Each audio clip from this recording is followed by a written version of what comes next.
बासमती धान उत्पादन हेतु कीटनाशकों के सुरक्षित उपयोग पर जागरूकता कार्यक्रम एवं कार्यशाला में उपस्थित हमारे आज के मुख्य अतिथि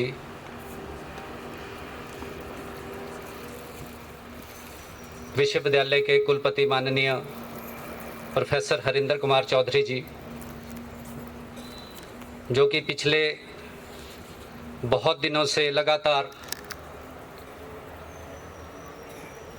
न केवल टायरों पर बल्कि पंख लगाकर विश्वविद्यालय को गति दे रहे हैं और दिन रात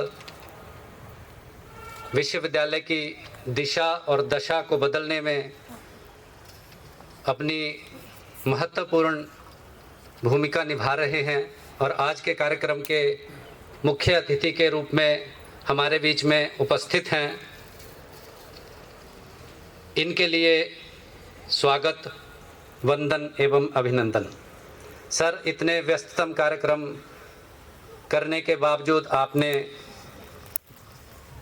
पालमपुर मुख्यालय से लेकर यहाँ तक आने का कष्ट किया, हमारे बीच में आए, किसानों के साथ वार्तालाप करेंगे, उसके लिए आपका धन्यवाद और बहुत बहुत स्वागत। उनके साथ प्रवीण चौधरी जी को अपने बीच में पाकर के हम आनंदित एवं गौरवान्वित महसूस कर रहे हैं। मैडम, आपका भी बहुत बहुत स्वागत। इसके अतिरिक्त ये जो एक दिवसीय कार्यक्रम है, इसमें हमारे बीच में हमारे आज के कार्यक्रम अध्यक्ष डॉक्टर मधुमीत सिंह जी, जो कि हमारे निदेशक प्रसार शिक्षा हैं, उनका स्वागत है। Dean college of veterinary and animal sciences doctor Mandeep Sharma ji, dean college of community sciences doctor Y S. Dhaliwal ji, dean college of basic sciences doctor Anita, dean post graduate studies doctor Satish Paul, associate director extension doctor Vinod Sharma, joint director agriculture department doctor B R. Takkhi ji, basmati export development foundation, जिनके सहयोग से इस आयोजन का कार्यक्रम किया जा रहा है, जो कि हमारे देश की बासमती को पूरे विश्व में पहुंचाने में अपना योगदान दे रहे हैं। इन सभी का स्वागत है। विश्वविद्यालय से के मुख्यालय से आए हुए सभी heads of the departments, oil seeds station से वैज्ञानिकगण, इस कार्यक्रम में खास रूप से आए हुए हमारे धान एवं गेहूं अनुसंधान केंद्र के प्रभारी डॉक्टर अजय श्रीवास्तवा, उनकी टीम पूरी, वाइस चांसलर सेक्रेटरीट से आए हुए सभी साथीगण, कॉलेज ऑफ कम्युनिटी साइंसेज से आई हुई हमारी छात्राएं और कृषि स्नातक अंतिम वर्ष के हमारे रावे के छात्र, कृषि विभाग से आए हुए, हॉर्टिकल्चर से, आत्मा से, जायका से आए हुए, और बहुत सालों से मैंने बहुत उम्मीद की थी कि पालमपुर एग्रीकल्चर यूनिवर्सिटी से भी हमारे बहुत अच्छे साइंटिस्ट हैं, बहुत शोध हैं उनकी, कि वो इस जगह पे आएँ और हमारी मदद करें। पता नहीं, कुछ ईश्वर की कृपा रही, मैं यही समझती हूँ, हर चीज़ को उसी की कृपा मानती हूँ कि ऐसा कभी हो नहीं पाया। तो हम अपनी लगन से, मेहनत से लगे रहे और आखिरकार संजय शर्मा जी, जो KVK कांगड़ा से हैं, उनकी नज़र पड़ी हमारी इस जगह पे, तो उनको यहाँ का पोटेंशियल नज़र आया। उन्हें लगा कि हमने बहुत मेहनत की है, तो उन्हीं की आज कोशिशों से ये संभव है। उनको पता है कि हमारे साथ बहुत सारे यहाँ पे नेचुरल फार्मर्स जुड़े हुए हैं, तो हमारी एक कोशिश थी कि हम आप सब के लिए, और ये एक यहाँ पे सभी लोग आएँ एग्रीकल्चर यूनिवर्सिटी से आप लोगों की भी मेहनत देखें जो आप इस एरिया में सब काम कर रहे हैं, और एक हम मिल के एक बहुत सच्चाई से और दिल से वो कर पाएँ जो कि हम करने निकले हैं। तो मैं आप सबका सहयोग भी चाहती हूँ। मेरी हाथ जोड़ के सबसे प्रार्थना है कि हमें सहयोग दीजिए इस काम में। और मैं ये भी दोहराना चाहती हूँ कि हम यहाँ पे बहुत ही हम्बली, विनम्रता से ईश्वर के अर्पण हर काम कर रहे हैं। तो अगर किसी को भी कहीं पे भी कोई कमी पेशी नज़र आए तो उसको नज़रअंदाज करें, और जो हमारी कोशिशें हैं उसके आगे हमारे साथ हाथ जोड़ें।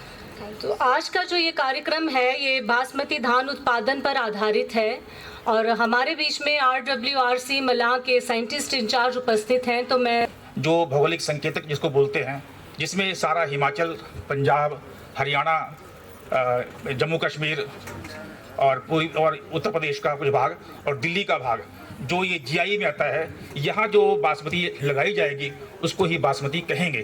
क्योंकि यहाँ लगाने से क्या अभिप्राय है कि बासमती में जो गुण हैं वो यहाँ लगाई हुई बासमती जो लगेगी उसमें आएंगे। अगर यही बासमती आप कहीं और लगाते हैं इससे बाहर, तो बासमती नहीं कहलाएगी। क्योंकि ये जो हमारी इस एरिया की, इस जियोग्राफिकल एरिया की जो भौगोलिक संकेतक है, इस एरिया की जो आबो हवा है वो इसके लिए उपयुक्त है। तो यहाँ जो बासमती लगेगी उसी को बासमती कहेंगे, बाकी को बासमती हम नहीं कहेंगे। अगर हम बासमती को देखें तो बासमती का जो प्रोडक्शन है पूरे वर्ल्ड में हमारा जो हिंदुस्तान है वो उसका पहला नंबर है। और अगर चावल की बात करते हैं, ओवरऑल पैडी की बात करते हैं, तो उसका चाइना का नंबर है। तो बासमती सबसे ज़्यादा इंडिया में और उसके बाद चाइना में होता है। और इंडिया में भी जो 95 डिस्ट्रिक्ट्स हैं, जो मैंने बताया कि GI एरियाज़ हैं, उसमें 95 डिस्ट्रिक्ट्स में लगाया जाता है, जबकि पाकिस्तान में ये 13 डिस्ट्रिक्ट में लगाया जाता है। ये हमारे जो कंसाइनमेंट बाहर गए थे, वापस आए थे, और उनमें जो प्रॉब्लम थी कि इंसेक्टिसाइड मिनिमम MRL वैल्यू की जो उससे ऊपर हो गए थे वो वापस हो गए थे, तो वो हमारे यहाँ प्रॉब्लम नहीं आएगी। क्योंकि हम यहाँ इंसेक्टिसाइड या पेस्टिसाइड बहुत कम यूज़ करते हैं और हम दूसरे नेचुरल फार्मिंग की तरफ भी बढ़ रहे हैं। तो निस्संदेह इससे फार्मर को, किसानों को फ़ायदा होगा। और मैंने देखा कि कोरोना काल में क्या है कि सभी सेक्टर्स को नुकसान हुआ, एक्सेप्ट आज हमारा। पहले जहां हम भोजन मांगते थे, आज हम दुनिया को भोजन करा रहे हैं। और अभी डॉक्टर श्रीवास्तव ने बताया कि कोविड काल में जब पूरी दुनिया थम गई थी, उस समय हमने रिकॉर्ड स्थापित किए हैं। बासमती की बात करें तो हमने, जैसे उन्होंने बताया कि 46.3 लाख टन, ये आज तक का रिकॉर्ड है पिछले साल जो हुआ है। और चावल की बात करें तो करीब 150% चावल ज़्यादा हमने एक्सपोर्ट किया। लेकिन इस सफ़र में इतने 75 साल लगे, तो आगे आने वाले समय में, क्योंकि अब तक क्या था, हमारे यहाँ समस्या थी खाने की, पहले हम पर खाना नहीं था। सभी यूनिवर्सिटी, सभी साइंटिस्ट, सभी फार्मर्स का एक ही जोर था कि हम प्रोडक्शन कैसे ज़्यादा लें, ज़्यादा से ज़्यादा प्रोडक्शन लेके अपने देश की जनता का पेट भी भरें और आय भी बढ़ाएं। बट अब थोड़ा सा हमें चेंज होना पड़ेगा। ये हमारे लिए गर्व की बात है कि वाइस चांसलर महोदय भी हमारे साथ हैं, तो निश्चित रूप से वो भी इस दिशा में काफ़ी काम कर रहे होंगे, उनका विश्वविद्यालय कर ही रहा है। अब क्वांटिटी से ज़्यादा हमें क्वालिटी की ज़रूरत है। तो क्वालिटी कैसे हो, या कहें कि मार्केट में हम कैसे ज़्यादा पैसे में बेच पाएँ अपना माल, इस बात को सोचते हुए ये तय किया था कि हमने इस साल केवल ऐसे ही आयोजन करके काम नहीं करेंगे। इस तरह की 75 कार्यशालाएं, 75 वर्कशॉप्स हम लगाएंगे। और सर मैं बताना चाहता हूँ, ये हमारी 75वीं कार्यशाला है इस सीज़न की, जो हमने विशेष ध्यान रखते हैं। उसको खाने पीने का, आयरन भी देना है, जिंक भी देना है। ऐसे ही बासमती में जो गर्भकाल है, बासमती की जितनी वैरायटियां हैं लगभग सभी में 32-33 दिन का गर्भकाल है। तो जब बाली बाहर निकलती है, निकलने से यदि 30, 32, 35 दिन पहले हम एक स्प्रे NPK 18 आता है, वही 150 रुपये का खर्चा 1 एकड़ में स्प्रे कर देंगे, तो नंबर ऑफ ग्रेन्स, पेनिकल की बाली की लंबाई बढ़ जाएगी, उसमें दानों की संख्या बढ़ जाएगी। हर पौधे को, हर बीज को प्रॉपर एरिया देना है, बहुत दूरी पे नहीं लगाना है, बहुत पास नहीं लगाना है। और लगाने में हमने क्या करना है, लाइन से लगाएं, नहीं लगा सकते तो कम से कम, जैसे ये रास्ता छोड़ा है तो हर व्यक्ति आपके पास तक जा रहा है, 2 से 2.5 मीटर के बाद 1.5 फीट का रास्ता जरूर छोड़ें। ये बहुत काम का है, सनलाइट इसमें जाती है, हमारे सूक्ष्म जीव तत्व जो खेत के अंदर हैं वो सब सक्रिय हो जाते हैं। और एक और है कि टिलरिंग ज़्यादा हो, उसके लिए बहुत सारे लोग दवाइयाँ भी डालते हैं। मुझे नहीं पता यहाँ डलती हैं कि नहीं, लेकिन ज़्यादा कल्ले निकलें उसके लिए एक तकनीक है, बहुत आसान है। ट्रांसप्लांटिंग करने के 15 दिन बाद खेत में पानी भर के एक पाटा ले लीजिए, कोई कड़ी ले लीजिए या 8-10 बांस बांध लीजिए, उसमें रस्सी बांधिए और पूरे खेत में चला दीजिए। लगाने के बाद पूरे खेत में चला दीजिए। ऐसा करने से आप देखेंगे आपके खेत में टिलरिंग भी ज़्यादा होगी, आप देखेंगे रूट्स का डेवलपमेंट अच्छा होगा, क्योंकि जो सॉइल की मिट्टी की जो लेयर है जो हार्ड सी हो जाती है, क्योंकि अब ब्यूटाक्लोर जैसे डॉक्टर साहब बता रहे थे वीडीसाइड आप यूज़ करते हैं, उससे अच्छा प्रेटिला क्लोर भी कर सकते हैं, तो उसके बाद एक लेयर बन जाती है और एयरेशन प्रॉपर नहीं होता। इस काम को करने से वो जो लेयर टूटने से एयरेशन होता है, रूट्स का जड़ों का विकास अच्छा होता है, पूरे पौधे का विकास अच्छा होता है। तो आप इस तकनीक को अपना सकते हैं, बहुत आसान है, सारी बिल्कुल फ्री जैसी है। पानी की मैंने बात बताई, केवल बाली निकलते समय फ्लावरिंग, दूध पड़ते समय मिल्किंग और शुरू में कल्ले निकलते समय खेत में पानी भरा होना चाहिए, बाकी पूरे समय में आज के कार्यक्रम के अध्यक्ष निदेशक प्रसार शिक्षा डॉक्टर मधुमीत सिंह जी को कि वह अपने शब्दों के साथ हमारा मार्गदर्शन करें। सर, हमारे आज के मुख्य अतिथि हमारे honourable vice chancellor doctor Chaudhary, madam vice chancellor, सारे संवैधानिक अधिकारी जो आए हैं पालमपुर से हमारे साथ, पालमपुर से ही आए हुए हमारे वैज्ञानिकगण, विभागाध्यक्ष डॉक्टर रितेश अपेडा से आए हुए हमारे खास मेहमान जिन्होंने इस सारे प्रोग्राम को अरेंज करवाने के लिए हमें प्रोत्साहित किया, केवीके कांगड़ा का स्टाफ, डॉक्टर संजय उनका स्टाफ, बहुत मेहनती स्टाफ, और अबव ऑल सबसे ऊपर थोड़े से भाइयों और बहुत सारी बहनों। डायरेक्टरेट ऑफ एक्सटेंशन एजुकेशन हमारे विश्वविद्यालय का एक ऐसी संस्था है जो सीधी किसानों तक पहुंचती है। यूनिवर्सिटी में कोई भी शोध हुआ, कोई चीज़ निकल के आई, जैसा भी हुआ, तो डायरेक्टरेट के माध्यम से हम लोग किसान के घर द्वार जाते हैं। ज़रूरत पड़े तक किसान हमारे पास आते हैं, उन्हें फिर अलग अलग माध्यमों से हम लोग बताते हैं कि किस तरह से क्या काम करना है, चाहे वो कृषि संबंधित है, गृह विज्ञान संबंधित है या पशुपालन संबंधित है। तो वो हमारा एक मुख्य मैंडेट है जिसके अंतर्गत ये कार्यक्रम भी किया जा रहा है। हम डायरेक्टरेट में बहुत ट्रेनिंग्स लगाते हैं, आप में से कई लोगों ने ट्रेनिंग्स लगाई भी होंगी। ट्रेनिंग्स हमारे पास स्पॉन्सर्ड होती हैं, प्रायोजित, जैसे ये प्रायोजित अपेडा से है आज का कार्यक्रम, वैसे ही ट्रेनिंग्स कभी पशुपालन पे लगती हैं, कभी मशरूम पे लगती हैं, कभी पॉली हाउस पे लगती हैं। आप लोग वो सारी ट्रेनिंग्स लेके हमारे पास आते हैं, लेने के लिए आते हैं। इसके अलावा हम मेले लगाते हैं, वर्कशॉप्स करते हैं, लेकिन हमारी एक लिमिटेशन ये है, कमी ये है कि हम पालमपुर तक जो आ सकते हैं वो तो हमारे पास आते हैं, लेकिन जिन्होंने कोई, मान लीजिए अभी कल ही हम लोग लाहौल स्पीति से आए हैं, तो लाहौल स्पीति के लोग इतनी फ्रिक्वेंटली सारे लोग पालमपुर नहीं आ सकते, तो हम वहाँ पे चले गए, वहाँ पे हमने कार्यक्रम का आयोजित किया। इसी तरह से शायद इतने कांगड़ा से ट्रेनिंग लेने हमारे पास नहीं आ सकते थे, तो लोकल ज़रूरतों को देखते हुए हमारे कृषि विज्ञान केंद्र हैं सारे हिमाचल में, तो उसी के अंतर्गत हमारा एक कांगड़ा का कृषि विज्ञान केंद्र भी आता है, जिसके इंचार्ज डॉक्टर संजय यहाँ पे बैठे हैं। आपको बहुत बहुत मुबारक, आपके और केवीके के स्टाफ को, लगातार काम पे लगे हुए हैं। जैसे केवीके का मैं बता रहा था कि ये हमारी लोकल नीड्स के हिसाब से सिरमौर के किसान को क्या चाहिए, या मैं लाहौल स्पीति की बात कर रहा था, लाहौल स्पीति के किसान को क्या चाहिए। लाहौल स्पीति में जाके हम अगर बासमती की बात करेंगे उनको समझ नहीं आती, वो किसी और चीज़ की बात करते हैं। उसी तरह से यहाँ आके यहाँ के किसानों को क्या चाहिए, उसकी पूरी जो देखभाल है, उसके बारे में जो आपकी गाइडेंस है, वो यहीं का केवीके कर सकता है। तो इसीलिए हमारे कृषि, मैं अमीचंद गांव दनोटू का किसान हूँ। तो एक दो मेरे पॉइंट हैं। ये नंबर एक, दवाइयाँ, जैसे कि मतलब ये डॉक्टर साहब ने बताया था कि फलानी फलानी दवाई डालो, तो हमारे को सबसे पहले प्रॉब्लम ये होती है कि जब हम उस दवाई को अपने ब्लॉक में जाते हैं तो वो हमारे को दवाई नहीं मिलती। आजकल ब्लॉकों में ये दवाइयाँ बंद कर दी हैं। तो रिक्वेस्ट है कि जो जो दवाइयाँ उसमें पड़ती हैं सीज़न के ऊपर, वो ब्लॉक में प्रोवाइड करवाई जाए। नंबर 2, एक तरफ में बोलते हैं दवाइयाँ नहीं डालनी है और एक तरफ में बोल रहे दवाई डालो, तो हमारे को इस चीज़ के बारे में बताया जाए, क्या हम खेती में दवाइयाँ डालें या नहीं डालें। नंबर 2, बिक्री केंद्र। अगर हम कोई भी चीज़ उगाते हैं तो हमारे को यहाँ पर उसको, खैर आजकल तो धर्मशाला और कांगड़ा में वो इसकी ये सब्जी की मंडी खुल गई है, लेकिन धान और गेहूँ की इस वक्त जो है मंडी तो मतलब डिस्ट्रिक्ट कांगड़ा में 3 बनाई हुई है, लेकिन जो ज़्यादा फसल जो इस एरिया में डिस्ट्रिक्ट कांगड़ा में होते हैं, सापर कॉन्स्टिट्यूंसी के अंदर कांगड़ा से इस साइड और सापर से इस साइड के बीच में होती है।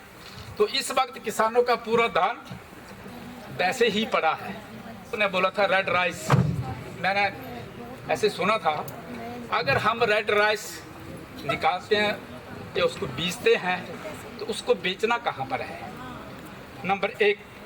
नंबर 2 कि यहाँ पर जैसे बासमती बोली है, हम भी लगाते हैं बासमती, लेकिन यहाँ की जो मशीनें हैं, हम लोग थ्रेसर जो मशीन से कटवाते हैं तो उसका टोटा बना देते हैं, तो उसको अगर वो कहीं पर सेलर में आगे पीछे लेके भी जाए तो उसका गाहक नहीं है। तो हमारे बोलने का मतलब है, कई प्रश्न हैं, कुछ जवाब हमारे जॉइंट डायरेक्टर साहब देंगे, लेकिन 1-2 जवाब मैं दूंगा। और पहले ये बांस वाली बात सही करते हैं। देखिए, जब आपने पौध बना ली, ट्रांसप्लांटिंग कर ली, रोपाई हो गई, रोपाई होने के 15 दिन बाद जब पौधा आपका खड़ा होगा, उसमें टिलरिंग शुरू हो जाती है। वैसे तो टिलरिंग 7वें दिन नया टिलर निकल के आना चाहिए आपके, लेकिन होता क्या है, क्योंकि हम क्या करते हैं, कद्दू किया और सीधे लगाना शुरू कर देते हैं, तो क्या होता है, हमें लगाना था 1 इंच गहराई पर, वो लगता है 2 इंच, 2.5 इंच, 3 इंच। अब वही बात है कि आप यहाँ आराम से बैठे हो, आपका घर जहाँ भी है, या आप सरकारी नौकरी में हो या एक घर में हो, बड़े अच्छे से रह रहे हो, लेकिन जैसी ट्रांसफ़र हो या आपको कहीं दूसरे शहर में जाना है तो अपना सामान ले जाके पहले रखते हो, फिर उसके बाद सेट हो जाएगा जब आप अपना काम कर पाते हो। ऐसे ही आपने नर्सरी से तो पहले पौधे को, वो नन्ना सा बच्चा था, उसको उखाड़ के लाए, गर्मी के दिनों में कीचड़ बनाया, उसके अंदर घुसा दिया, तो क्या करता है वो, पहले 6-7 दिन में अपनी जड़ पकड़ के खड़ा हो पाता है, अपने आप को सेट करता है। 7वें दिन उसको नया टिलर निकालना होता है। टिलर कहाँ से निकलते हैं, जड़ के ठीक ऊपर एक छोटी सी गांठ होती है, उस गांठ से। अब वो देखता है गांठ तो इन्होंने इतनी अंदर घुसाई है, फिर वो अपनी सारी ताकत, सारी एनर्जी नई गांठ बनाने में लगाता है। ट्यूबवेल है, ट्यूबवेल के ऊपर एक दीवार भी होती है, अधिकतर पीला रंग सारे कीड़ों को पसंद है। ट्यूबवेल नहीं भी हैं आपके यहाँ तो क्या कीजिए, एक लकड़ी का डंडा लगाइए, उसके ऊपर पीले रंग का, आप जैसे ये बैनर है इस तरह का कुछ टांग दीजिए। है, दीवार है तो दीवार पे पीला रंग कीजिए, वहाँ पर जो है बल्ब लगा दीजिए, और ग्रीस आता है 20 रुपए का, ग्रीस लेके उस पर लगा दो। जहाँ भी आप जाते हो वहीं लगा दो। क्या होगा, रात में इंसेक्ट्स आएंगे, वो वहाँ ग्रीस पे चिपक जाएंगे, आपको ये पता चलने लगेगा आपके खेत में कौन सी बीमारी आ गई, कौन सा कीड़ा आ गया। हॉपर आता है, पूरा खेत खत्म हो जाता है जब हमें पता चलता है। तो पहले से देखते रहो, मॉनिटरिंग करते रहो। जब वो ज़्यादा संख्या बढ़ती है, वैज्ञानिक से पूछो, शायद दवाओं की आवश्यकता नहीं पड़ेगी। दवा की आवश्यकता तभी पड़ती है जब बीमारी बहुत बढ़ जाती है। डॉक्टर भी कहता है अब लेके आए हो, अब तक कहाँ थे। आपने यदि पहले से मॉनिटरिंग कर ली, पता कर लिया, डॉक्टर साहब से पूछ लिया, बताएंगे खेत से पानी निकाल दो। आपने छोटा मोटा बहुत सारे आजकल जैविक हमारे पास बहुत सारी, इतने सारी विधियां हैं कि हम बड़े आराम से नियंत्रण कर सकते हैं। ईश्वर ने ये जो सृष्टि बनाई है इसमें सब कुछ है। हम किसी को खाते हैं तो कोई हमको भी खाने वाला है। ऐसे ही खेत के अंदर जितनी बीमारी कीड़े हैं जो हमारी फसल को नुकसान पहुंचाते हैं, उनको नुकसान पहुंचाने वाले कीड़े और बीमारी भी हैं। इसलिए दवाइयों का मतलब ये है कि केमिकल्स लास्ट है। जैसे ब्रेन हेमरेज हो गया ना, फिर कोई आपका इलाज काम नहीं करेगा तो उसको तो दवाई देनी है। तो लास्ट में जब हमें लगता है कि अब इनकी संख्या इतनी बढ़ गई है, ये हमें आर्थिक रूप से नुकसान देंगे, जिसे हम ETL लेवल बोलते हैं, आर्थिक क्षति स्तर, जो भी आपको जरूर दिया गया होगा किताबों के माध्यम से, तब आपने दवा करनी है, नहीं तो बिल्कुल नहीं करनी है। तो जो मुझसे रिलेटेड था मैंने कोशिश की है, शायद नजदीक आपका जहाँ पर प्रोक्योरमेंट सेंटर है वहीं पर ही लेके जाना पड़ेगा। उसकी डेट तो होगी ना, कितनी मतलब दिनों के अंदर को करना चाहिए। वो वो अभी तक चलता रहेगा 2 महीने 1.5 महीने तक।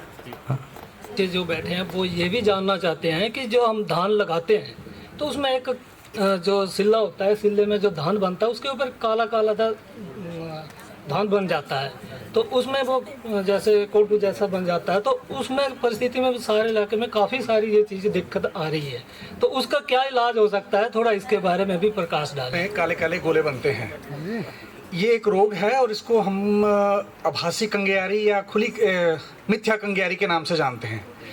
ये कंगियारी की तरह जैसे इसमें गेहूं में कौवा लग जाता है ना जी, वैसे ही ये रोग दिखाई देता है। इसमें छोटे छोटे काले काले गोले बनते हैं। अब बात है इसके नियंत्रण की कि नियंत्रण कैसे किया जाए इसका। तो इसमें समझने की बात ये है कि ये जो रोग है ये जब प्रकट होता है, इसका जो संक्रमण होता है फफूंद का वो पहले ही हो जाता है।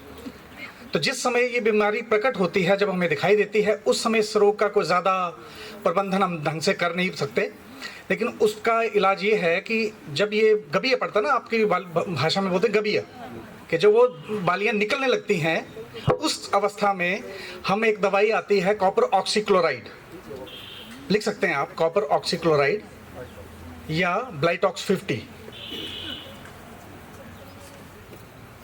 कॉपर ऑक्सीक्लोराइड 3 ग्राम पर लीटर, 1 लीटर में 3 ग्राम की दवाई जो है ये पाउडर की फॉर्म में होता है। इसका आप बालियाँ निकलते समय एक छिड़काव करें, तो एक पंप में 45 ग्राम, जो 15 लीटर का पंप है उसमें 45 ग्राम दवाई पड़ेगी, और एक कनाल में 2 पंप का छिड़काव करेंगे आप। तो 2 पंप के छिड़काव से इस अवस्था में आप छिड़काव करें जब बालियाँ निकलने लगती हैं, तो उस अवस्था में छिड़काव करेंगे तो आपको ज़रूर इस बीमारी से आपको राहत मिलेगी। क्योंकि बाद में जब ये रोग प्रकट हो जाता है और इसमें काले काले गोले बन जाते हैं, उस अवस्था में इसका जो प्रबंधन है वो करना थोड़ा मुश्किल हो जाता है। तो आगे से आप इस चीज़ का ध्यान रखें। धन्यवाद। अब मैं अनुरोध करूंगी आज के कार्यक्रम के मुख्य अतिथि प्रोफेसर हरिंद्र कुमार चौधरी जी से कि वे मंच पर आएं और अपने आशीर्वचनों से हमारा मार्गदर्शन व दिशा निर्देश करें। सर के सभी किसान बंधु, हमारी बहनें, भाई, बुजुर्ग, बच्चे जो यहाँ विराजमान हैं, उनका सबका मैं स्वागत करता हूँ। तत्पश्चात हमारी बहन अनुराधा वशिष्ठ जी, जो कि एक निर्वृत्ति जो एनजीओ है उसके चेयरपर्सन हैं, और यहाँ पर इस क्षेत्र में जंगल में मंगल कर रखा है, जो कि आने वाली पीढ़ियों के लिए एक सबक है। डॉक्टर रितेश शर्मा जी जो एक साइंसदान हैं, और इन्होंने खुद बताया कि बासमती निर्यात विकास संस्थान में ये कार्यरत हैं, एक जुझारू वैज्ञानिक हैं। काफ़ी कुछ बातें इन्होंने ऐसी कहीं जो मुझे भी बहुत अच्छा लगा, जो वैज्ञानिक को किसानों के बीच में रखनी चाहिए। छोटे छोटे नुक्ते इन्होंने बताए, कुछ नुक्ते मैंने भी नोट किए, मुझे बहुत अच्छे लगे, इसके लिए बहुत धन्यवाद। Doctor Madhumeet Singh, director extension education, doctor Mandeep Sharma, dean college of veterinary and animal sciences, doctor Deshraj Wadhwa ji, additional director research animal sciences, doctor Y S. Dhaliwal, dean college of community science, doctor Anita Singh ji, dean college of basic sciences, doctor Vinod Sharma, additional director associate director extension, doctor Ajay Srivastava जो पिछले 2-3 वर्षों से मैं कहूँगा कि धानमय हो चुके हैं, और रेड राइस इनको मुझे लगता है कि सपने में भी नहीं छोड़ता होगा। रेड राइस जो इनके खून में बस गया है, और बहुत ज़बरदस्त कार्य कर रहे हैं अपनी टीम के साथ। मैं इनके और इनकी टीम को बहुत बधाई दूंगा। पूरी टीम के साथ आए हैं। हमारे हेड्स ऑफ डिपार्टमेंट्स, विभागाध्यक्ष अलग अलग विभाग के यहाँ पहुँचे हैं। जैसी हमारी प्रक्रिया एक रही है, जहाँ भी हम जाएं पूरे दलबल के साथ वहां पहुंचे, न जाने किसान आपसे कौन सा प्रश्न करे, उसके हर प्रश्न का उत्तर इस मंच से जो है उसे प्राप्त होना चाहिए। ये मंशा हमारी हमेशा रहती है। आप कोई भी किसी भी दिशा में कोई भी प्रश्न करें, हमारे सभी अधिकारी यहाँ मौजूद हैं। चाहे पशुधन का ही प्रश्न क्यों ना हो, उसके लिए भी हमारे डीन साहब यहाँ बैठे हैं, डायरेक्टर एक्सटेंशन बैठे हैं और director associate director research doctor Badwa ji बैठे हैं। Doctor Takki ji joint director agriculture,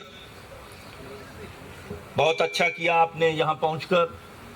आपके मुतल्लिक किसानों के बहुत प्रश्न हैं, बहुत शंकाएं हैं, उनको मिटाना विभाग का ही कार्य है और विभाग इसमें बहुत बखूबी काम कर रहा है, ये हमें मालूम है। डॉक्टर संजय शर्मा जैसे डायरेक्टर एक्सटेंशन ने कहा, एक जुझारू वैज्ञानिक और प्रोग्राम कोऑर्डिनेटर कृषि विज्ञान केंद्र कांगड़ा, और इनकी मेहनतकश टीम जो यहाँ मौजूद है। आज इस कार्यक्रम में जो कि चंद दिन पहले हम इसका विचार कर रहे थे कि यहाँ इस क्षेत्र में शायद इसी स्थल पर पहले भी रखा गया था, लेकिन किसी वजह से मैं यहाँ नहीं पहुँच सका और बीच में इलेक्शन अनाउंस होने से कई व्यवस्थाएं बदली और हमें सरकार से, कमीशन से, इलेक्शन कमीशन से इसकी इजाज़त भी लेनी पड़ी। बीच में लाहौल स्पीति का दौरा था, कल रात को ही लेट लाहौल स्पीति से मैं अपनी सारी टीम के साथ पालमपुर पहुंचा और आज सुबह क्योंकि ये कार्यक्रम था तो हम सीधे आज सुबह यहाँ आपके बीच में विराजमान हैं। बहुत खुशी है धान के इस कार्यक्रम में जो कि बासमती पर केंद्रित है।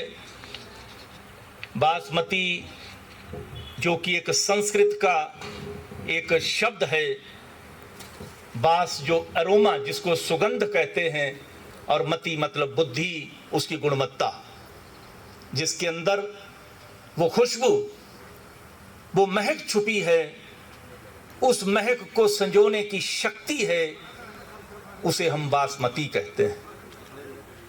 इसी तरह से कुछ देश ऐसे हैं जहां उनकी इस बासमती से जैस्मिन एक फूल होता है, उसकी खुशबू आती है, उसको जैस्मती कहते हैं।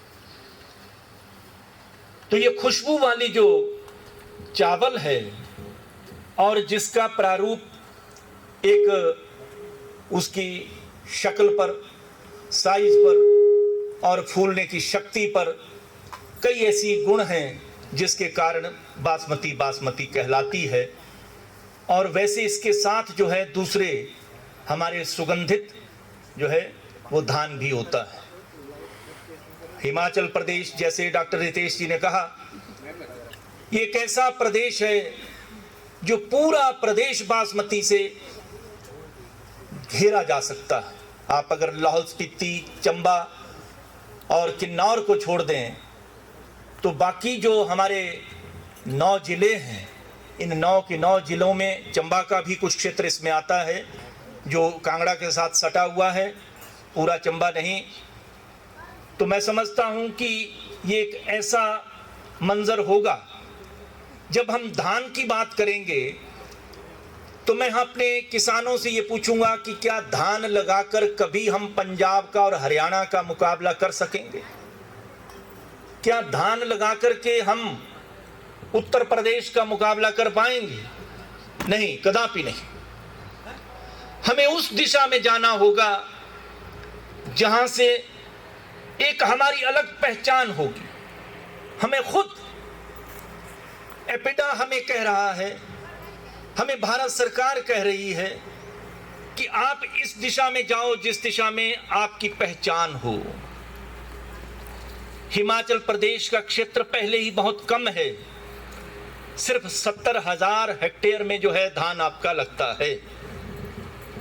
इस छोटे जैसे क्षेत्र में अगर हम धान तक ही सीमित रहे तो मैं समझता हूं ये एक अच्छी बात नहीं है। जबकि राष्ट्रीय स्तर पर धान हमारे इस हिमाचल प्रदेश के सभी जिलों को एक जीआई के रूप में वो शक्ति इसके अंदर है, उसको पहचाना जा चुका है। क्या हम इस शक्ति का दोहन कर रहे हैं? क्या हम उस दिशा में बढ़ रहे हैं?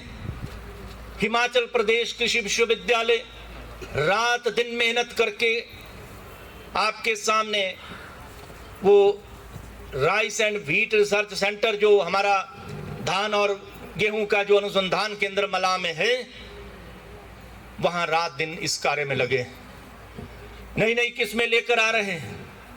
आपके सामने 1509 बासमती का जिक्र हुआ, इससे पहले 1121 हुआ करती थी। अब और नई किस्में जो है आने वाली हैं। हमारे बायोटेक्नोलॉजी का विभाग जो है वो जैसे यहाँ ब्लास्ट का डिजीज आता है, झुलसा रोग जिसको कहते हैं, BLB है, इन रोगों के लिए हमने जीन जो है वो आइडेंटिफाई किए हुए हैं, हमने खोजे हैं, हमने देखा है कि किस तरह से उसकी रोकथाम हो सकती है और लड़ीवार हमारे पास ऐसी किस्में आ रही हैं। रणवीर बासमती की बात करें जो जम्मू में होती है, उसमें जो प्रॉब्लम आई वो बायोटेक्नोलॉजी के माध्यम से हम दूर करने जा रहे हैं और बहुत जल्द जम्मू कश्मीर को हम वो रणवीर की बासमती जो है वो डिजीज रेजिस्टेंट वैरायटी जो है वापस करने वाले हैं। हम अपने इस प्रदेश में क्या कर सकते हैं? हमारे किसानों के अंदर वो जुझारूपन है, वो ताकत है। आप देख सकते हैं जिस तरह से महिलाओं का जिक्र हुआ है, हिमाचल प्रदेश के अंदर हमारी बहनें, माताएं, बच्चियां ये खेतों में सबसे ज्यादा काम करती हैं। इनके अंदर वो ताकत है, वो सहनशीलता है। इस प्रदेश की ये खूबी है, इस प्रदेश की ये महक है जो अपने खेतों में जाकर के वो उस ताकत को लगाकर अपने चौके चूल्हे तक वो उसको लेकर आती है और समाज तक उस बासमती को पहुंचाने की शक्ति इन महिलाओं के अंदर है। मैं समझता हूं कि जब हम इनकी शक्ति को देखते हैं तो भाइयों से मेरी एक दरख्वास्त रहेगी कि इनकी सेहत का ख्याल रखें। हमारे यहाँ होम साइंस से डॉक्टर धालीवाल, डॉक्टर अनुपमा संदल, डॉक्टर फरहान भट्ट और एक और साइंसदान, मैं आपका नाम हमेशा भूल जाता हूँ,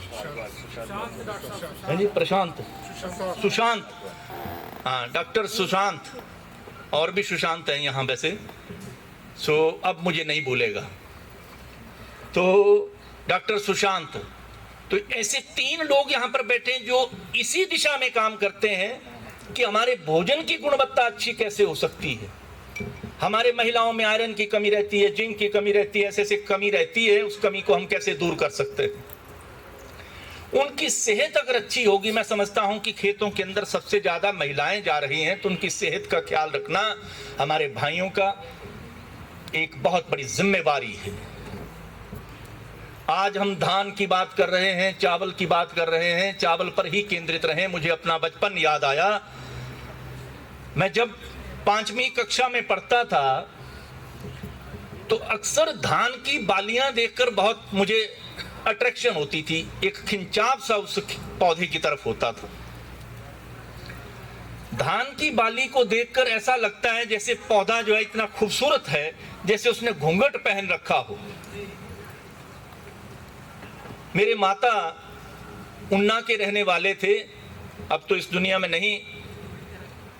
उन्होंने कभी वहां पर खेती नहीं की।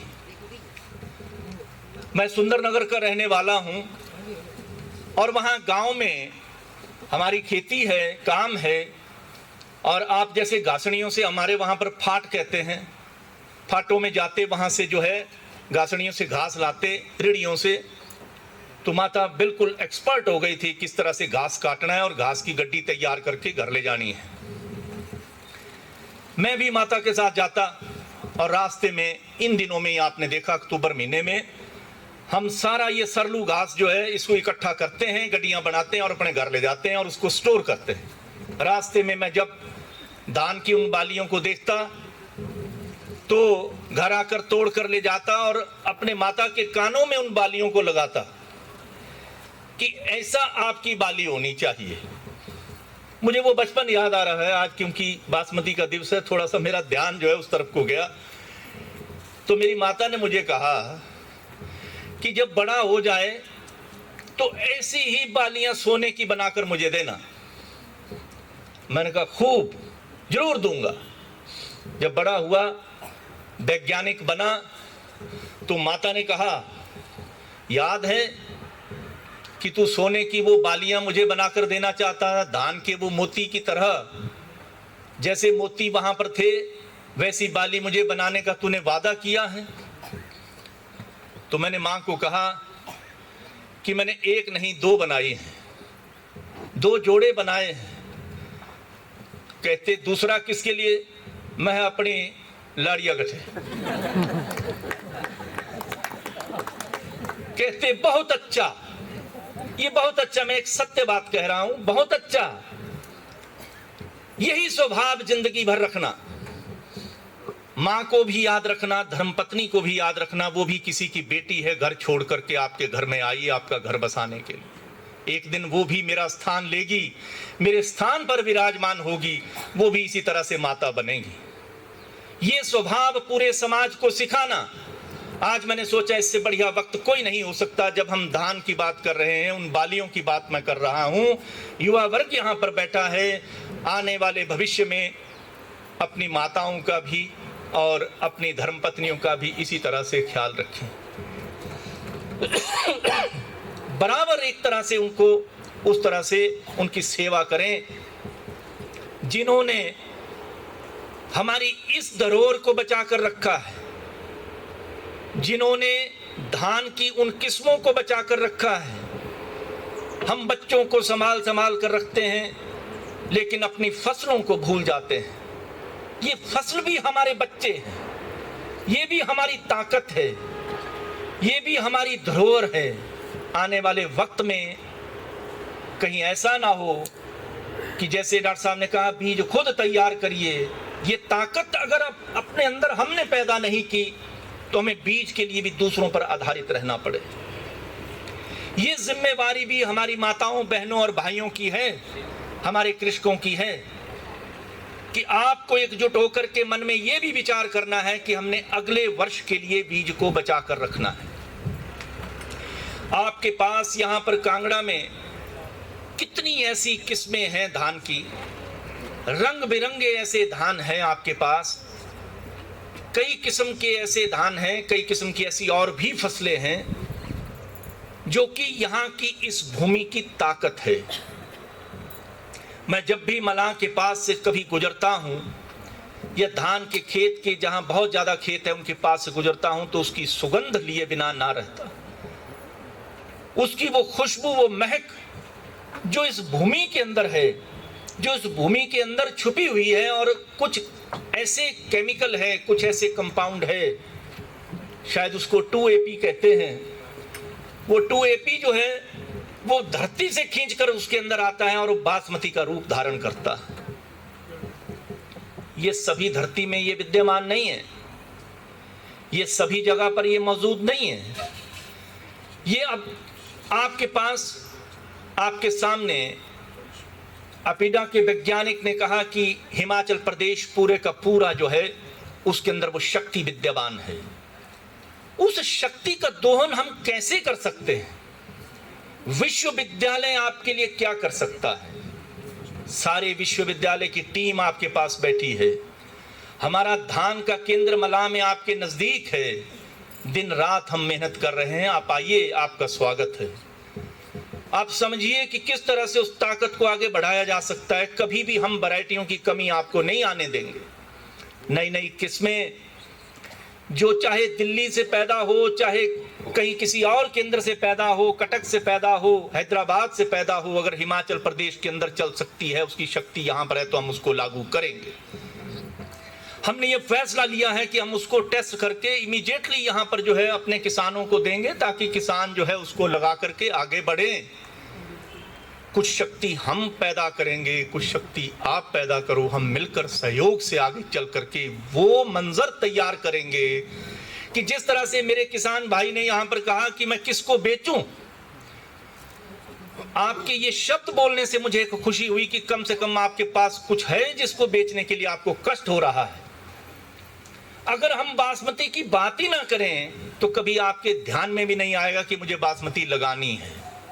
आज आपको कष्ट हो रहा है, कल आपके पास वो फैसिलिटी, वो मंजर मौजूद होगा जब आपके पास पूरे इस क्षेत्र के अंदर ऐसे सेंटर स्थापित होंगे जहां पर आप निधड़क होकर के अपने उस प्रोड्यूस को लेकर जाएंगे। जब भी आप किसी काम की शुरुआत करते हैं तो एक मुश्किलात आती है, ऐसी मुश्किलातें पैदा होती हैं, और हमारे किसान तो मुश्किलातों से जूझते रहे और उसमें से निकलकर उभर कर सामने आकर के वो ताकत बनते हैं कि पूरा विश्व उनको देखता है। हमारे किसान को यूं ही भगवान का रूप नहीं दिया है, भगवान को खुद धरती पर बलराम बन करके हल चला करके किसानों के खेतों में, अपने खेतों के अंदर इस शक्ति का प्रदर्शन जो है वो भगवान कृष्ण के बड़े भाई बलराम को करना पड़ा। अब वो भगवान हैं तो ये किसान भी हमारा भगवान है, इसके अंदर वो शक्ति है। एक बार फसल लगाता है, अब इसके बाद क्या होगा क्या नहीं होगा, काटने का वक्त मिलेगा नहीं मिलेगा। मैं समझता हूं डॉक्टर रितेश जी, सबसे ज्यादा रिस्क लेने वाला हमारा कृषक ही है। सबसे बड़ा संकट हमारे कृषक के पास ही मौजूद है, सबसे बड़ी शक्ति, और उस शक्ति से वैसे संकटों से जूझने की ताकत भी हमारे कृषक के अंदर है। कुछ भी हो, एक बार फसल लगाकर वो भूल जाता है, परमात्मा कहते तेरी मर्जी, ये तेरे अधीन है। साथ की साथ उस परमपिता परमात्मा की कृपा से उन्होंने वैज्ञानिक तैयार किए, ये भी भगवान की कृपा है, और उनके अंदर वो उनको विवेकशील बनाया कि ऐसी टेक्नोलॉजी पैदा करो, ऐसी ताकत पैदा करो, ऐसी वैरायटियां पैदा करो जिनको पानी का कम इस्तेमाल हो, जिसमें अगर मुश्किलात भी आ जाएं तब भी नुकसान ना हो। इसके लिए साइंसदान आपके साथ है, साइंसदान काम कर रहे हैं कि इस क्षेत्र में कुलों पर आप आधारित है। यहां पर कुलें चलती हैं, ऐसी कुलें जो है वो पंजाब में नहीं होती, वहां पर आजकल पंप है। आपके यहां कुलें हैं। मैं आप ही किसानों से पूछता हूं कि क्या हमने कुलों को बचा कर रखा? नहीं रखा। हमने हमारे गांवों के पंचायतों के अंदर ऐसे तालाब हुआ करते थे, कुफरियां जिनको हम कहते थे, कुफरी कहते थे, पोखर तालाब जिसको कहते हैं, उसके अंदर भरपूर पानी होता है, जहां पशुधन भी पानी पीता है, आप कपड़े भी धोते हैं, नहाते भी थे और खेत में पानी भी ले जाते हैं। आज वो सब तालाब बंद हो गए, उन तालाबों पर घर बन गए, उसकी जगह जो है वो किसी और इस्तेमाल में चली गई है। ये शक्ति में हमें दोबारा जाना पड़ेगा। प्रकृति के साथ जब भी हम ऐसी छेड़छाड़ करते हैं तो हमें नुकसान झेलना पड़ता है। मेरे बुजुर्ग हैं, घर में माता पिता है, उनकी सेवा करनी है। फिर मैंने उसको दूसरा रास्ता सुझाया कि कितनी जमीन तुम्हारे पास है और कहाँ है, उसमें क्या करते हो? कहता है वो तो खाली पड़ी है, बुजुर्ग माता पिता है, वो जा नहीं सकते, वो काम नहीं कर सकते, मैं नौकरी ढूंढ रहा हूँ ताकि उनकी सेवा कर सकूँ। मैं कहा तुम ऐसा करो कि नौकरी छोड़ो, मैं तुम्हारी उस जमीन की शक्ति बनूंगा, तुम वहाँ पर काम करना शुरू करो। आज कल ही मैं लाहौल स्पीति से जब आ रहा था तो मुझे टेलीफोन उसका आया कि साहब इस बार मैंने इतने टमाटर लगा रखे हैं कि 1 लाख के तो बेचूंगा ही। पानी के पंप के लिए मैं जगह जगह घूमा, कुछ ऐसी मजबूरियां विभागों की रही कि उस क्षेत्र में उसको पंप नहीं लगाया जा सकता था। तो उसने हमारे सॉइल साइंस डिपार्टमेंट में आकर के साइंसदानों से, जिनसे मैंने उसको मिलने को कहा, वाटर मैनेजमेंट के हमारे कई साइंसदान ऐसे हैं जो इसी पर काम करते हैं, उनसे मिला, उनसे सीखा और जाकर के कहता मैंने खुदाई करके खुद तालाब बनाया, एक छोटे छोटे तालाब 3-4 बनाए और उसमें पॉलीथीन उसमें बिछा करके पानी का दोहन किया, सब भरे पड़े। छोटा सा टुल्लू पंप ले लिया, उससे पानी देता। अब आप सोचिए एक और उदाहरण यहीं शाहपुर के पास, आज पता नहीं आप हम कांटेक्ट कर पाए कि नहीं कर पाए, जो डॉक्टर श्रीवास्तव जिनको जानते हैं, क्या नाम है, अमीश और उनकी धर्मपत्नी, ये दोनों गगरेट के रहने वाले हैं। यहीं आपके शाहपुर के पास, रेलू के पास उन्होंने ज़मीन ले रखी है और उनका भी इस तरह से चंडीगढ़ में कारोबार था। कोरोना के वक्त मुश्किल आई, उन्होंने यहाँ लीज पर लैंड ली और आप बेचने की बात करते हैं। वो बच्चे 30-30 वर्ष के हैं, उन्होंने घर से ही कंप्यूटर के माध्यम से वो रेड राइस की वैरायटी जो हमसे ली वहाँ उगा रहे हैं और चंडीगढ़ में 250 से 300 रुपए किलो अपने घर से बेच रहे हैं 1 वर्ष में ही। मैं समझता हूं कृषि में इतनी ताकत है, इस धरती में इतनी ताकत है, हिमाचल प्रदेश इतना खूबसूरत है, भगवान ने इतनी शक्ति दे रखी है, थोड़ी सी ताकत लगाने की जरूरत है। हम उस रूढ़िवादी चीजों से थोड़ा सा बाहर आए।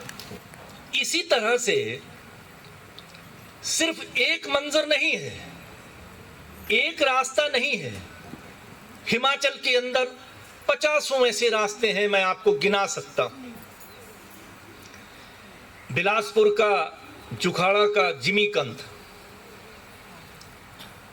करसोग की कुल्थी, बरोट का राजमाश, लाहौल का राजमाश, किन्नौर का सेब, सिरमौर का सौंठ और सराज घाटी का लहसुन, न जाने ऐसी कितनी चीजें हैं हिमाचल प्रदेश के अंदर जिनको हमने कभी पहचाना ही नहीं।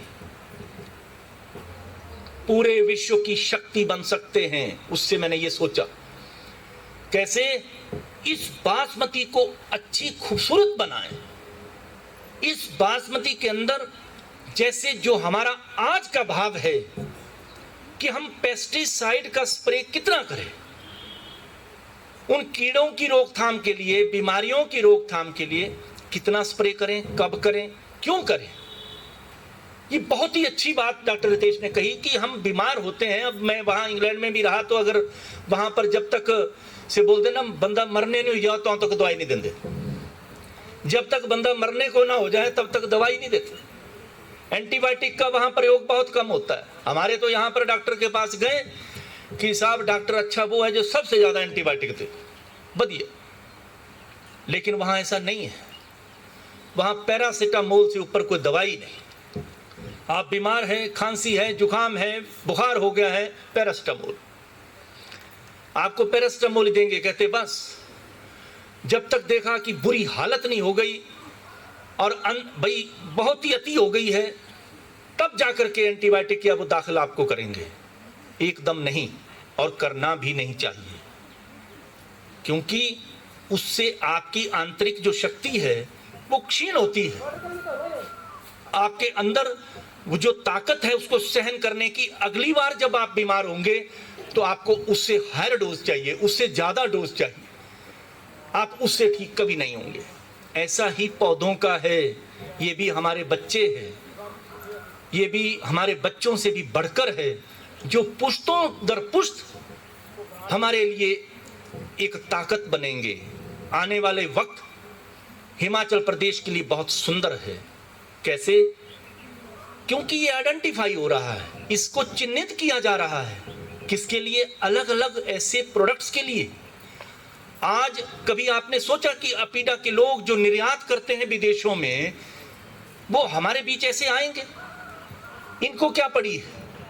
लेकिन इनको वो खजाना नजर आ रहा है, हिमाचल प्रदेश के अंदर वो खजाना नजर आ रहा है कि यहाँ वो खजाना है छुपा हुआ जो पूरे विश्व को हम दे सकते हैं, पूरे विश्व को हम बेच सकते हैं। वो ताकत हिमाचल प्रदेश के अंदर है, ऐसा इनको दिख रहा है। इसलिए हमारे बीच में डॉक्टर रितेश बैठे। कभी भी कोई व्यापारी, कोई ताकतवर व्यक्ति, कोई किसी गरीब के घर में नहीं आता। हिमाचल प्रदेश भी वैसा ही है। हम लोग साधारण व्यक्ति, पहाड़ी व्यक्ति हैं, हमारे पास अपीडा क्यों आएगा? वो इसलिए आए क्योंकि आप अपनी पहचान करो, ये कहने आए कि आप भी हमारे भाई हैं, हम सब भारतीय हैं। आप भी अपने प्रदेश को सुधारो, आप भी अपनी ताकत को पहचानो। आओ हम सब बढ़ करके मिल करके आगे बढ़ें और अपनी ताकत को पहचानें। अगर यहाँ पर हम बासमती लगा सकते हैं तो हम धान में ही क्यों सीमित रहना चाहते हैं? हम धान में ही क्यों घुसे रहना चाहते हैं? इसी तरह से और भी कई ऐसी फसलें हैं, और भी कई ऐसी हमारी ताकत है जिसको हम संजो कर यहाँ पर ऐसी ताकत पैदा कर सकते हैं कि पूरे भारतवर्ष को वो चीज़ें यहाँ से, वो प्रोडक्ट्स यहाँ से पहुँचा सकते हैं। जैसे राजमाश की अगर मैं बात कहूँ तो क्या कभी बॉम्बे के लोगों ने बरोड का राजमाश खाया? नहीं खाया, क्योंकि हमने खिलाया ही नहीं। हमने उनको उसकी पहचान ही नहीं करवाई। हमने बताया ही नहीं कि हमारे पास ऐसा गुणवत्ता भरा जो है राजमाश है, गुणवत्ता भरा ऐसी ताकत हमारे पास यहाँ पर हिमाचल प्रदेश के पहाड़ों के अंदर है। हमने बताया ही नहीं। तो उसको बताने के लिए, आपकी ताकत बनने के लिए विश्वविद्यालय, कृषि विश्वविद्यालय आपके साथ है। आज अपीडा जैसी ताकत माध्यम बन करके हिमाचल वासियों के लिए यहाँ पर आपके घर के अंदर पहुँचे हैं। मैं इनका स्वागत करता हूँ और आगे चाहता हूँ कि अपनी हायर अथॉरिटी को ये बात कहें कि हिमाचल प्रदेश यहीं तक सीमित रहने वाला नहीं है। हमारे पास और भी कई ऐसे प्रोडक्ट्स हैं जिनकी मैं बात कर रहा हूँ। उस दिशा में जीआई टास्क फोर्स हमने बना रखी। धीरे धीरे हम सब मिलकर एग्रीकल्चर विभाग के साथ, हम किसानों के साथ, कृषि विश्वविद्यालय के वैज्ञानिकों के साथ इस शक्ति का ऐसा दोहन करेंगे कि आने वाले वक्त को, हिमाचल प्रदेश को सुंदर और गौरवमयी बनाएंगे। मैं अपीडा को यहाँ से आह्वान करता हूँ कि आपका हिमाचल प्रदेश में स्वागत है। आप हिमाचल प्रदेश के कोने कोने में जाकर देखें, जो ताकत हमारे अंदर छुपी है ऐसा किसी प्रदेश के अंदर नहीं है। हमने इस प्रदेश को संजो कर रखा है तो पहाड़ी किसानों की उस ताकत की वजह से, हम मिलकर के सहयोग से, इस ताकत से, वैज्ञानिकों की उस सूझबूझ से और अपीडा के आशीर्वाद से मिलकर सहयोग से ये कार्य करेंगे और इस प्रदेश को एक नया रूप देंगे ताकि हमारा प्रदेश पूरे देश में ही नहीं पूरे विश्व में पहचाना जाए। धन्यवाद। ब्लेस्ड फील करते हैं कि आपके जैसे कुलपति हमारा नेतृत्व कर रहे हैं और मुझे पूर्ण विश्वास है कि आपकी गाइडेंस में हमारा जो विश्वविद्यालय का परिवार है वैसे ही उत्कृष्ट कार्य करता रहेगा और अग्रसर बढ़ता रहेगा। एक बार पुनः धन्यवाद सर। सौभाग्य है कि मैं आज इस प्रोग्राम में धन्यवाद प्रस्ताव पढ़ने जा रहा हूँ। सबसे पहले मैं धन्यवाद करना चाहूँगा आज के इस प्रोग्राम के मुख्य अतिथि प्रोफेसर हरिंद्र कुमार चौधरी जी, वाइस चांसलर हिमाचल प्रदेश कृषि विश्वविद्यालय पालमपुर, जो अपने व्यस्तम कार्यक्रम में से समय निकालकर यहाँ आए, हमें आशीर्वाद दिया, हमारा मार्गदर्शन किया। धन्यवाद सर। धन्यवाद करना चाहूँगा मैं मिसेज चौधरी डॉक्टर परवीन लता जी का कि वो इस प्रोग्राम में आई और इस प्रोग्राम की शोभा बढ़ाई। धन्यवाद मैडम। धन्यवाद करना चाहूँगा मैं निदेशक प्रसार शिक्षा डॉक्टर मधुमीत जी का, जिनके मार्गदर्शन में आज का ये जो कार्यक्रम था वो संपन्न हुआ। आपका भी बहुत बहुत धन्यवाद सर। धन्यवाद करना चाहूँगा मैं अपीडा से डॉक्टर रितेश शर्मा जी का, जिनके सहयोग से आज का ये जो कार्यक्रम था वो आयोजित हुआ। आपके सहयोग के लिए आपका बहुत बहुत धन्यवाद सर। कृषि विभाग से आए हुए जॉइंट डायरेक्टर डॉक्टर VR टकी जी, आपका भी मैं बहुत बहुत धन्यवाद करना चाहता हूँ। आप इस प्रोग्राम में आए और प्रोग्राम की शोभा बढ़ाई और भी आपने इस प्रोग्राम के लिए अपना काफ़ी सारा सहयोग दिया। आपका बहुत बहुत धन्यवाद सर। धन्यवाद करना चाहता हूँ मैं dean college of veterinary and animal sciences doctor Mandeep ji का, dean community sciences doctor Dhaliwal ji का, dean PG studies doctor Satish Pal ji का, कि वो इस प्रोग्राम में आए और प्रोग्राम की शोभा बढ़ाई। धन्यवाद सर। धन्यवाद करना चाहूँगा मैं यूनिवर्सिटी से आए हुए सभी विभागाध्यक्षों का, जिन्होंने आके इस प्रोग्राम की शोभा बढ़ाई और किसानों के प्रश्नों का बहुत ही अच्छे तरीके से उत्तर दिया। आपका भी सर बहुत बहुत धन्यवाद। ORS कांगड़ा से और rice and wheat research station मलाह से आए हुए वैज्ञानिकों का भी मैं धन्यवाद करना चाहता हूँ। मैं उनके सहयोग के लिए। इस प्रोग्राम के बहुत ही इम्पोर्टेंट पार्ट हमारे किसान, जिनके बिना ये कार्यक्रम जो था वो संभव नहीं था। मैं सभी किसान भाई बहनों का धन्यवाद करना चाहता हूँ। आप इस प्रोग्राम में आए, आपका बहुत बहुत धन्यवाद। धन्यवाद करना चाहता हूँ मैं जीका से आए हुए ऑफिसर्स का, आत्मा से आए हुए ऑफिसर्स का, तथा हमारे रावे स्टूडेंट्स का। अंत में मैं धन्यवाद करना चाहूँगा प्रेस एंड मीडिया से आए हुए बंधुओं का, जिन्होंने इस प्रोग्राम को कवरेज दी। और अंत में सभी उन लोगों का धन्यवाद करना चाहूँगा वो जो डायरेक्टली इनडायरेक्टली इस प्रोग्राम से जुड़े हुए थे। सभी का धन्यवाद।